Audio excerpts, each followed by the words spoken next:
महाकुंभ का भव्य आयोजन किया जा रहा है और आज हमारे साथ बातचीत करने के लिए जगत गुरु शंकराचार्य स्वामी अवमुक्तेश्वरानंद सरस्वती जी महाराज हमारे साथ मौजूद हैं। इनसे बातचीत करेंगे। कल जिस तरीके से एक बड़ी घटना घटी उसको लेकर कैसे देखते हैं आप? देखने की क्या बात है, दुर्भाग्यपूर्ण है। ये आप चैनल वालों का कमाल है कि उसके बाद भी जो दोषी है वो अभी तक सामने नहीं आया है। आप लोग अपना बहुत बढ़िया बढ़िया कह रहे हो। इतनी बड़ी घटना हो गई, जब इतने सालों से तैयारी हो रही थी, जब हज़ारों करोड़ रुपए का बजट आपने लगा दिया, जब जाने कितना अभी तक सीसीटीवी का फुटेज नहीं आया। क्यों नहीं आया? क्यों नहीं मांग करी आप लोगों ने कि सीसीटीवी फुटेज जारी किया जाए कि कैसे घटना शुरू हुई और कैसे आगे बढ़ी और कैसे अंत हुआ?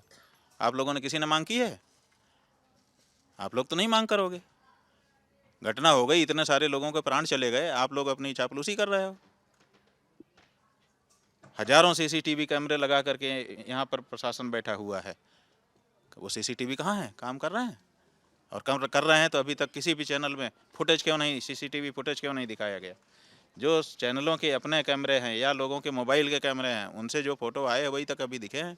प्रशासन के द्वारा, मेला अधिकारी के द्वारा कोई सीसीटीवी फुटेज जारी किया गया है? क्यों नहीं जारी किया गया जब इतनी बड़ी घटना घटी है तो? और क्यों आप लोग मांग नहीं करते हो? तो जब आप लोग सब ऑल इज वेल का रट रट लगाए हुए हो तो कुछ भी हो जाए, ऑल इज वेल ही रहने वाला है, क्या दिक्कत है? हम सभी ने दिखाया जो घटना घटी कल। ये दिखाया कि मुख्यमंत्री कैसे झूठ बोल रहे थे? दिखाओ, अगर दिखाया हो तो फुटेज दिखा दो हमको। मुख्यमंत्री ने शाम तक कहा कि अफवाहों पर ध्यान मत दें। शाम तक उन्होंने नहीं बताया कि कोई मरा है। मुख्यमंत्री के मुंह से वाक्य नहीं निकला। शाम को 7:52 पर उन्होंने कहा कि कुछ लोग मरे हैं। पूरा दिन उन्होंने बिता दिया, रात को 1 बजे घटना घट गई और उन्होंने कहा कि अफवाहों पर ध्यान मत दें, कुछ नहीं हुआ है, सब ठीक चल रहा है, अफवाहों पर ध्यान मत दें। और आपके चैनल के लोग, जो भी चैनल हम लोग समाचार जानने के लिए खोज रहे थे, उसमें पट्टी आ रही थी अफवाहों पर ध्यान मत दें। तो आप लोग तो अफवाह कह रहे थे हमारी श्रद्धालुओं की मौत को। श्रद्धालुओं की मौत अफवाह होती है? आपने क्यों नहीं पूछा, क्यों नहीं प्रश्न खड़ा करते हो कि मुख्यमंत्री आदित्यनाथ जी ने क्यों जनता से, पूरे देश से, पूरे प्रदेश से क्यों छुपाया कि मौतें भी हुई हैं? क्यों कह रहे थे कि अफवाहों पर ध्यान न दें, सब कुछ शांतिपूर्वक हो रहा है? बताओ। नहीं बता सकोगे? क्यों? क्यों आपको, आप तो क्या करोगे बेचारे?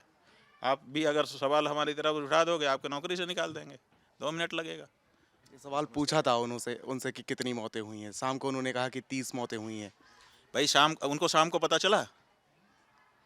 यही सवाल है सबसे बड़ा, कि शाम को उन्होंने कहा 30 मौतें हुई हैं, जबकि मौतें रात को ही हो चुकी थी। जब रात को मौतें हो चुकी थी, जब दुनिया को पता चल चुका था कि मौतें हो रही हैं, हो गई हैं, तो मुख्यमंत्री जी को शाम तक कैसे पता चला? उसके पहले उनके जो वक्तव्य आए उसमें मौतों का जिक्र क्यों नहीं था? वो क्यों छुपा रहे थे? यही तो सवाल है। 2013 में जो कुंभ हुआ था उस दौरान भी ऐसी एक भगदड़ हुई थी। इस बार भी उसी तरीके से देखने को मिली। हाँ, बस अब आप सबसे बड़ा फार्मूला आपने निकाल लिया कि ये तो हर कुंभ में होता है, इसलिए हमारे में भी हुआ, तो क्या दिक्कत है? बहुत बढ़िया, बहुत व्यवस्थाएं बढ़िया। कैसी देखते हैं आप? इससे बढ़िया कोई क्या फार्मूला नहीं है कि उनके में भी तो भगदड़ हुई थी तो हमारे में हो गई, तो क्या दिक्कत है? वाह, अरे वाह, बहुत अच्छी ढाल लेकर आ गए हो आप लोग सरकार की।